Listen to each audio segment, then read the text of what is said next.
ಓಂ ಶಾಂತಿ. ಅವ್ಯಕ್ತವಾಣಿ 84 days pranic பட்டி Shiv K ஃபரிஷ்தே. அதில் இன்றைக்கி முதல் நாள். இந்த அவ்யக்தவாணியோட டேட்டு வந்து 5/12/83. ஸோ அதனால் நம்ம எல்லோரும் ஃபரிஷ்தாய் அந்த ஸ்வரூபத்தில் இதை கேட்கலாம். ஸோ நிறைய நேரம் நம்ம எப்படி ஸ்பெண்ட் பண்ணுறோன்னா, நம்ம வாழ்க்கையில் சில விஷயங்கள் நம்ம வந்து பண்ணியிருக்க மாட்டோம், அதை பற்றி வருத்தப்பட்டுக்கிட்டு நம்ம ஸ்பெண்ட் பண்ணுவோம். இல்லை இந்த டிசிஷன் எடுத்திருந்தா நல்லா இருக்குமே அப்படின்னு அப்போ அதை விட்டுருப்போம், அதை நினச்சி இப்போ வருத்தப்பட்டுருப்போம்.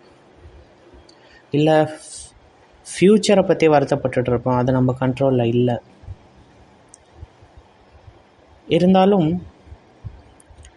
ஒரு நம்பிக்கை ஒன்று இருக்கும் நம்மக்குள்ளார, எப்படியாவது நம்ம லைஃப்பை நம்ம இம்ப்ரூவ் பண்ணிடலாம், எப்படியாவது அந்த மிஸ்ஸிங் டாட்டை நம்ம ஜாயின் பண்ணிடலாம் அப்படின்னு ஒரு நம்பிக்கையும் ஒரு பக்கம் இருக்குது. ஒரு கிளியர் ஐடியா இல்லாமல் இருக்கலாம் நம்மள்கிட்ட எப்படி அதை நடக்கணும். இருந்தாலும் அந்த ஒரு நம்பிக்கையோடு இருக்கும், ஒரு நாள் அது நடக்கும் அப்படின்னு ஒரு நம்பிக்கையோடு இருக்கும். It's easy to be unpresent. யார் வேணாலும் அது பண்ணலாம். ஸோ அன்ப்ளசண்ட்டாக இருக்கிற நேரத்தில் நிறைய விஷயத்த நம்ம மறந்தும் போயிடுறோம். நம்ம மற்றவங்களுக்கு என்ன தேவையோ அதையும் மறந்துடுறோம். பட் பாஸ்ட் இஸ் பாஸ்ட், முடிஞ்சது முடிஞ்சு போச்சு. ப்ராக்டிஸ் இப்போலேருந்து நம்ம ஆரம்பிக்கணும். இந்த செகண்ட்லேருந்து தான் ப்ராக்டிஸ். அதுக்காக நம்ம ப்ரெசண்ட்டில் வாழ கற்றுக்கணும். உங்களுக்கு ஞாபகம் இருக்கா, நம்ம ஸ்கூலுக்கு போகும்போது சின்ன வயசில் கிளாஸ் ஆரம்பிக்கிறதுக்கு முன்னாடி டீச்சர் வந்து அட்டெண்டன்ஸ் எடுப்பாங்க. நம்ம எப்படி ஆன்சர் பண்ணுவோம்? டீச்சர் அட்டெண்டன்ஸ் சொல்லும்போது ப்ரெசன்ட் மேடம் அப்படின்னு நம்ம சொல்லுவோம். ஸோ சின்ன வயசுலேருந்தே அது நமக்கு சொல்லி தரப்படுது, நம்ம ப்ரெசண்ட்டாக இருக்கணும். பட் இருந்தாலும் நம்ம கிளாஸில் என்ன பண்ணுவோம், அட்டெண்டன்ஸ் எடுக்கும்போது ப்ரெசன்ட் மேடம்னு சொல்கிறோம். ஆனால் அதுக்கப்புறம் கிளாஸ் நடக்கும்போது என்ன ஆகுது, டீச்சர் பாடம் நடத்திட்டு தான் இருக்காங்க, நம்மளும் வந்து டீச்சரை பார்த்துட்டு தான் இருக்கோம், நம்ம கண்ணும் திறந்து தான் இருக்குது. ஆனால் அங்கே ப்ரெசண்ட்டாக இருக்கோம்பா, அவங்க என்ன சொல்கிறாங்க அதில் நம்ம அட்டெண்டன்ஸ் கொடுக்குறோமா, இல்லை வேறு எங்கேயோ ட்ராவல் பண்ணிகிட்ருக்கோம் புத்தி. நம்மள்கிட்ட இப்போ கூட நிறைய பேர்கிட்ட இந்த மாதிரி நடக்கும். நம்ம அட்டென்ஷனோடு இருக்கணும்னு நினைக்கிறோம், இருந்தாலும் என்ன ஆகுதுன்னா, நம்ம மைண்டு வந்து இங்கே அங்கே அலைஞ்சிக்கிட்டே இருக்கு. எது நம்ம வேலை செஞ்சு முடிக்கலையோ அதை பற்றி ஞாபகம் வந்துக்கிட்டே இருக்கும். ஃபிசிக்கலாக அங்கே இருக்கோம், ஆனால் நம்ம மைண்டு வேறு எங்கேயோ இருக்குது. இப்போ கூட நீங்கள் செக் பண்ணி பாருங்கள், எவ்வளோ நான் வந்து கவனத்தோடு இந்த கிளாஸை கேட்குறேன், எவ்வளோ ப்ரெசன்ஸோடு இந்த கிளாஸை கேட்குறேன். ஸோ அதனால் நம்ம என்ன பண்ணுறோம், இதுக்காக ஒரு மந்த்ரா இருக்குது, லுக், லிசன், ஃபீல். ஸோ பாருங்கள், நல்லா கேளுங்க, அப்புறம் அதை ஃபீல் பண்ணுங்க. ஸோ இந்த மந்த்ரா உங்களுக்கு என்ன பண்ணால் ப்ரெசண்ட்டில் இருக்க ஹெல்ப் பண்ணும், இப்போ நிகழ்காலத்தில் இருக்க உங்களுக்கு ரொம்ப ஹெல்ப் பண்ணும். ஸோ ஒரு மைண்ட்ஃபுல்னஸோடு இருக்க வந்து நம்மளுக்கு ஹெல்ப் பண்ணும். நம்மளோட எண்ணம், சொல், செயல்லையும் வந்து கவனத்தோடு இருக்க ஹெல்ப் பண்ணும். ஸோ அதனால் இன்றைக்கி first day wings of fire, இந்த நியூ சீரீஸ். இது ஒரு 21 நாள் பட்டி, 1 மார்ச்லேருந்து 21 மார்ச் வரைக்கும்.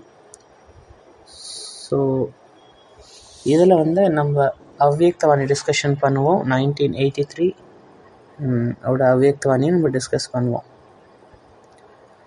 இது வந்து 84 டேஸ் பட்டி, ஆனால் 21 அதை வந்து 4 இதாக டிவைட் பண்ணியிருக்கோம். ஸோ அதில் வந்து இது வந்து ஒரு ஃபஸ்ட்டு ஸ்டெப்பு. அந்த 84 நாளில் இது ஃபஸ்ட்டு டே. ஸோ அதனால் இந்த ஜர்னியை வந்து நம்ம நல்ல விதமாக மறுபடியும் ஸ்டார்ட் பண்ணலாம். இது வரைக்கும் இதெல்லாம் நடந்ததோ, எப்படி எக்ஸாம் போனதோ, அது எல்லாத்தையும் பாஸ்ட் இஸ் பாஸ்ட்னு மறந்துட்டு ஒரு புது பயணம், புது ஜர்னி வந்து நம்ம ஸ்டார்ட் பண்ணலாம்.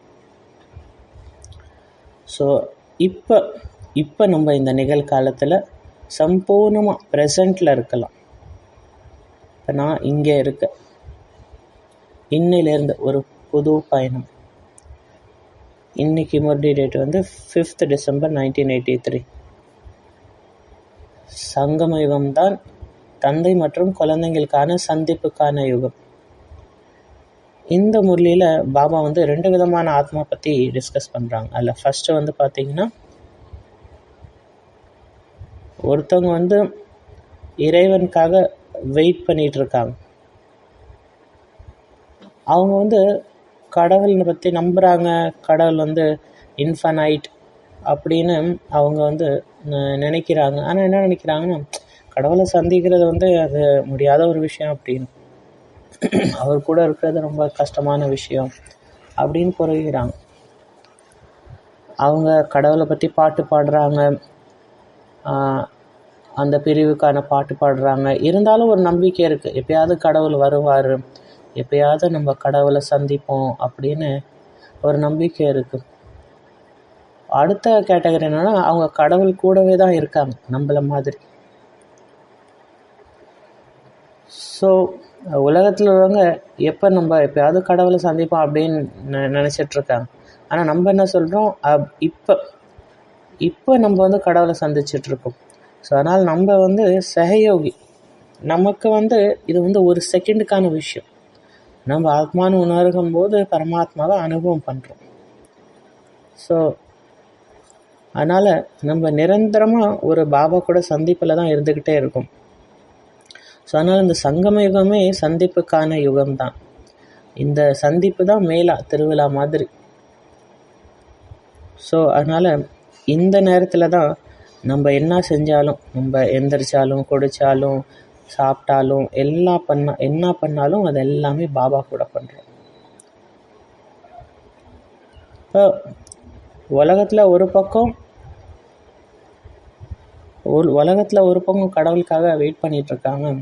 அவங்க வந்து நம்மள்கிட்ட கேட்குறாங்க, எப்படி பரமாத்மா கூட அந்த அன்பை இன்க்ரீஸ் பண்ணுறது, எப்படி நம்ம இறைவன் மேலே தியானம் பண்ணுறது. அப்போ நம்ம என்ன சொல்கிறோம், இது கூட ஒரு கேள்வியா? ஏன்னா நான் இதில் வந்து எஃபர்ட் எடுக்கணும்னு அவசியம் இல்லை. ஏன்னா என் மனசே அவரோடது தான். இப்போ என் மனசு கூட என்னோடது கிடையாது, என் மனசும் இறைவனோடது தான். அப்போ நீங்கள் இந்த மாதிரி கேள்வி கேட்குறீங்கன்னா, எப்படி இறைவன் மேலே மனசை செலுத்துறதுன்னா, அப்போ உங்கள் மனசு வந்து நீங்கள் இறைவன்கிட்ட கொடுக்கல, அது வந்து நீங்கள் உங்கள் இதில் தான் வச்சுருக்கீங்க அப்படின்னு. நீங்கள் கேட்குறீங்க எப்படி இறைவன் மேலே அன்பு செலுத்துறது. இது வந்து ஒரு சீரியஸான கொஷின் தான். பட் ஆனால் நாங்கள் வந்து எப்பயுமே வந்து இறை அன்பில் மூழ்கியே தான் இருக்கோம். அவர் இதில் தான் மூழ்கியே இருக்கும். அவர் நம்மளை வந்து அன்பின் கடலாக மாற்றிட்டார். ஸோ அதனால் அவரோட அன்பு வந்து நிரந்தரமாக நம்ம மேலே பட்டுக்கிட்டே இருக்குது. ஸோ அப்போ இந்த அன்பின் கிரணங்கள், ஸோ எவ்வளோக்கு எவ்வளோ நான் டிட்டாச்சாக இருக்கணும் எல்லா விஷயத்துல இருந்தும், அவ்வளோக்கு அவ்வளோ நான் அதிக அன்பை நான் வந்து ஃபீல் பண்ணுறேன். எவ்வளோக்கு எவ்வளோ எல்லா விஷயத்துலையும் டிட்டாச்சாக என் ஸ்திதியை உயர்ந்ததாக கொண்டு போகிறோம், அவ்வளோக்கு அவ்வளோ பரமாத்மா அன்பை அதிகமாக நான் அனுபவம் பண்ணுறோம். ஸோ அப்போ நான் வந்து எவ்வளோ டிட்டாச் ஆகணும், அவ்வளோ தெளிவாக நான் அவரை பார்க்க முடியுது. அப்போ நான் அவரை தெளிவாக பார்க்கும்போது என்னோட அன்பு அதிகமாகுது. அன்பு வந்து அவருக்காக மட்டும் இல்லை, அப்போ வந்து என்ன ஆகுதுன்னா, எனக்கு எல்லாருக்காகவும் அன்பு இன்க்ரீஸ் ஆக ஆரம்பிக்குது. உலகத்தில் எல்லாருக்காகவும் அன்பு இன்க்ரீஸ் ஆக ஆரம்பிக்குது. ஸோ இதில் ரொம்ப ஒரு அழகான விஷயம் பாபா சொல்கிறாரு, நம்ம அதை எல்லாத்தையும் மனக்கண்ணால் பார்க்கலாம். உங்களை பாருங்கள், நான் வந்து ஒரு பெரிய கடற்கரை பக்கத்தில் வந்து நிற்கிறேன். அந்த கடல் தான் சிவபாபா.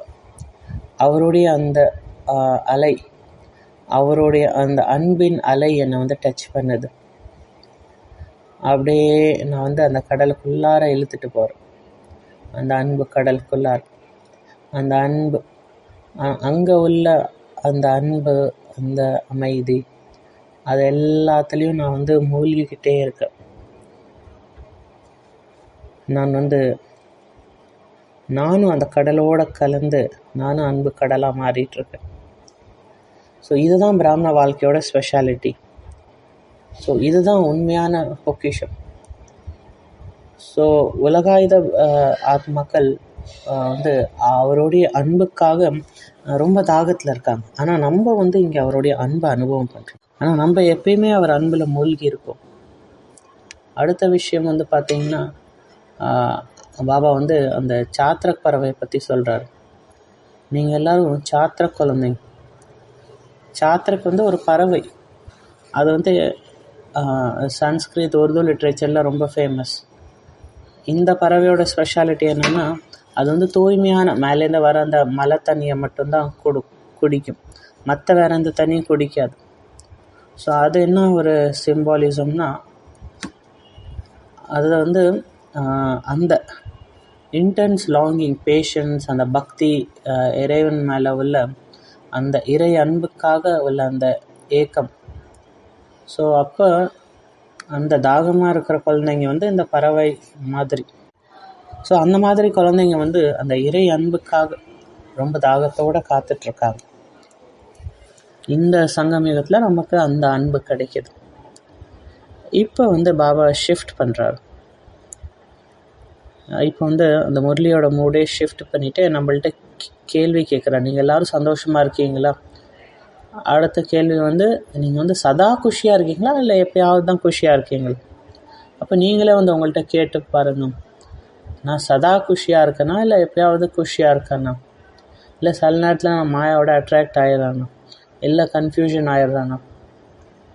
ஸோ அப்போ கன்ஃபியூஷன் ஆகிட்டிங்கன்னா அது வந்து ஒரு பிளாக்கேஜ் க்ரியேட் பண்ணிடும். ஸோ அதனால் பாபாவோட இதே சிம்மாசனத்தில் உட்காந்துருக்கீங்களா, இல்லை அந்த ஏதோ இந்த வீணான சங்கல்பத்தோடு அந்த குப்பை, இல்லை அந்த தல்தல், அந்த புதக்குழியில் மாட்டிகிட்ருக்கீங்களா அப்படின்னு. ஸோ அந்த புதக்குழி வந்து பார்த்திங்கன்னா ரொம்ப வந்து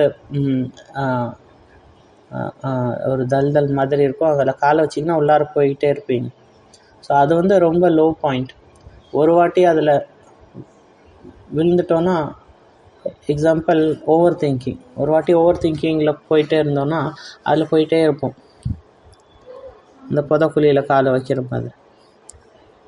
நீங்கள் அந்த புதக்குழி பக்கத்தில் போனால் கூட அது வந்து அதுக்குள்ளார வந்து நீங்கள் விழுந்துருவீங்க.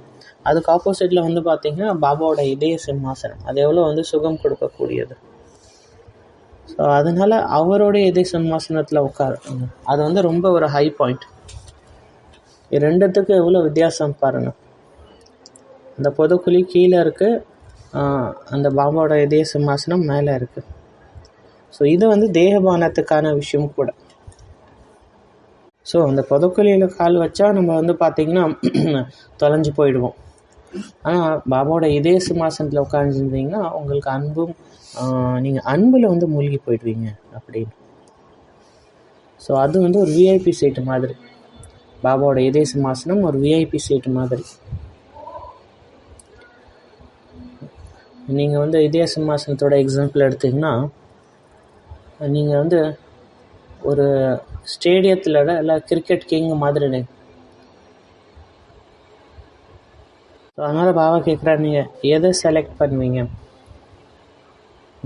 நீங்கள் வந்து அந்த இதய சிம்மாசனத்தில் உட்கார நினைக்கிறீங்களா, இல்லை புதக்குழியில் கால வைக்கணும்னு நினைக்கிறீங்களா அப்படி. கூகுளிங்கிற வார்த்தை எப்போயாவது கேள்விப்பட்டிருக்கீங்களா? கிரிக்கெட்டில் இந்த விஷயம் சொல்லுவாங்க. ஸோ அது வந்து ஒரு type of ball. So googly பால்னால் என்னென்னா, அவர் அந்த பாலர் வந்து பால் போடும்போது அந்த பாலர் நினைப்பார், பால் அந்த பேட்ஸ்மேன் என்ன நினைப்பாருன்னா பால் இந்த இதில் தான் வரும்.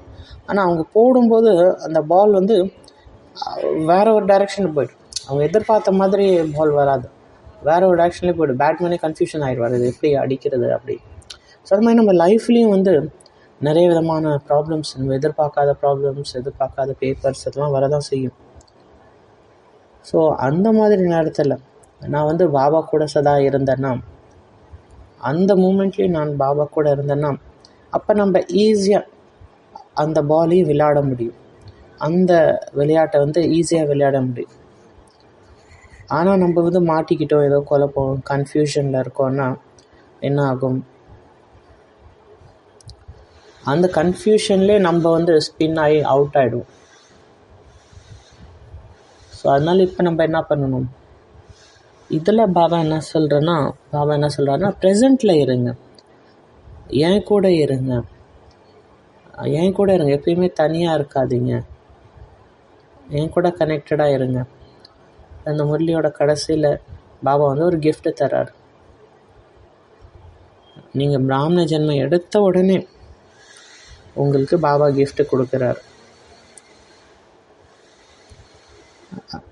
அந்த gift என்னன்னா 3வது கண்ணுங்கிற அந்த gift.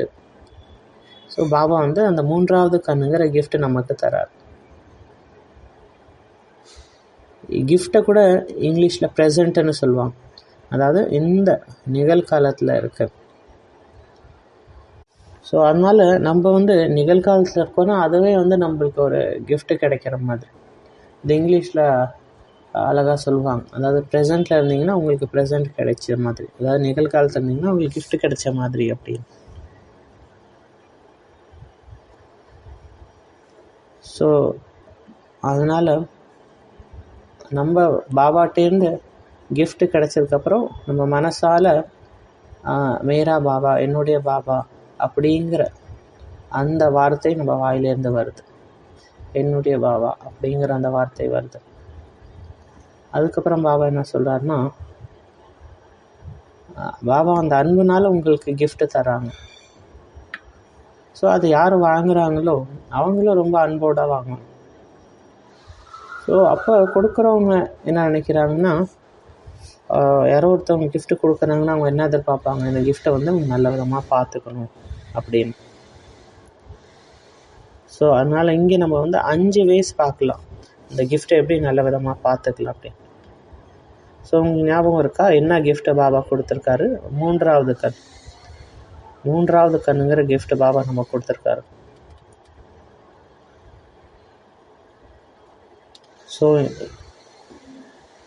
ஸோ இந்த கிஃப்டை எப்படி வந்து நல்லா பார்த்துக்கிறது?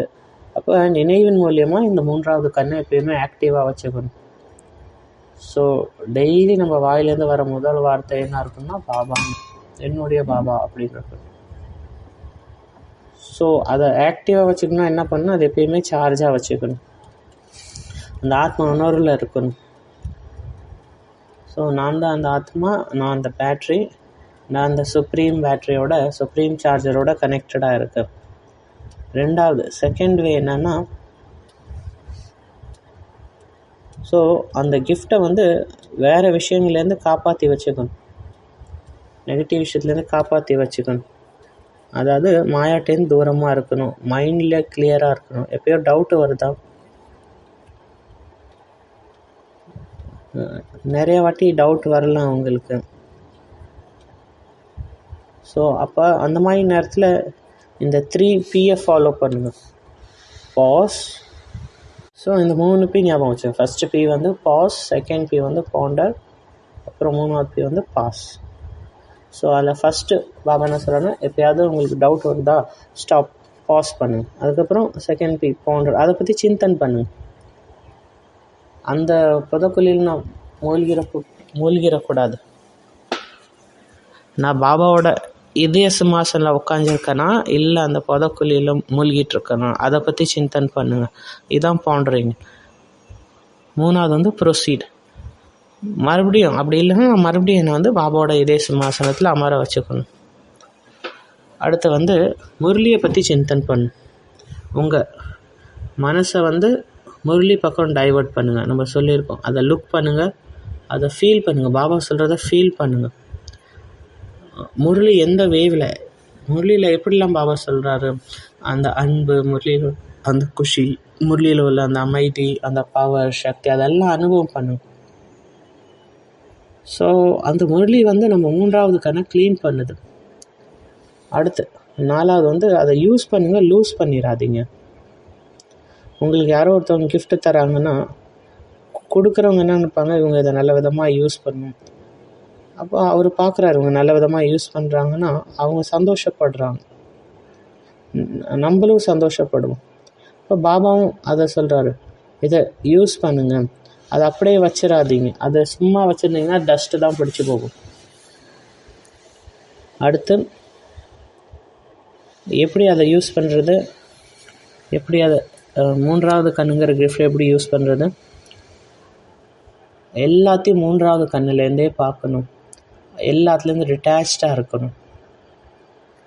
மூன்றாவது கண் பார்க்குது. இப்போயே பாருங்கள், நான் மூன்றாவது கண், நான் இந்த பாடியிலேருந்து டிட்டாச்ட் ஆகிட்டு நான் ஆத்மா இந்த காது மூலியமாக கேட்குறேன்.